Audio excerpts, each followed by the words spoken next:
64-ാം സംസ്ഥാന സ്കൂൾ കലോത്സവത്തിൽ ഒന്നാം സ്ഥാനം കരസ്ഥമാക്കി കണ്ണൂർ ജില്ല. 1028 പോയിന്റുമായി 5ാം തവണയാണ് കണ്ണൂർ സ്വർണ്ണ കപ്പ് സ്വന്തമാക്കുന്നത്.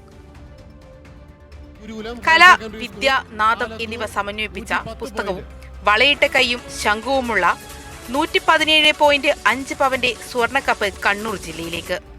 തൃശൂരിന്റെ മണ്ണിൽ 64-ാം സംസ്ഥാന സ്കൂൾ കലോത്സവം അവസാനിക്കുമ്പോൾ 1028 പോയിന്റ് നേടി കണ്ണൂർ ഒന്നാം സ്ഥാനം കരസ്ഥമാക്കി.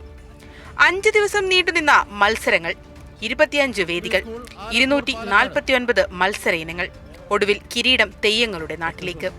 ആതിഥേയരായ തൃശൂരിനെ അവസാന നിമിഷം വരെ നീണ്ടുനിന്ന ഇഞ്ചോടിഞ്ച് പോരാട്ടത്തിൽ പിന്തള്ളിയാണ് കണ്ണൂർ സുവർണ കിരീടത്തിൽ മുത്തമിട്ടത്.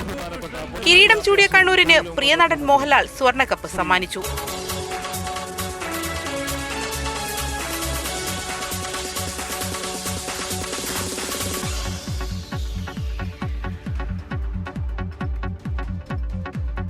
എല്ലാവരും എക്സിറ്റ് വഴി പുറത്തേക്ക് ഇറങ്ങണമെന്ന് വിനീതമായി അഭ്യർത്ഥിക്കുന്നു.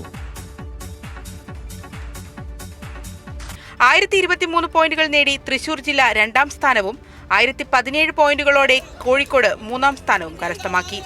5 ദിവസം നീണ്ടുനിന്ന കലകളുടെ മഹോത്സവത്തിന് ശേഷം കലാകൗമാരം വടക്കുംനാഥന്റെ തിരുമുറ്റത്ത് ഉപചാരം ചൊല്ലിപ്പിരിഞ്ഞു. അടുത്ത വർഷം വീണ്ടും മറ്റൊരിടത്ത് കണ്ടുമുട്ടാമെന്ന പ്രതീക്ഷയോടെ. കൈരളി ന്യൂസ്, തൃശൂർ.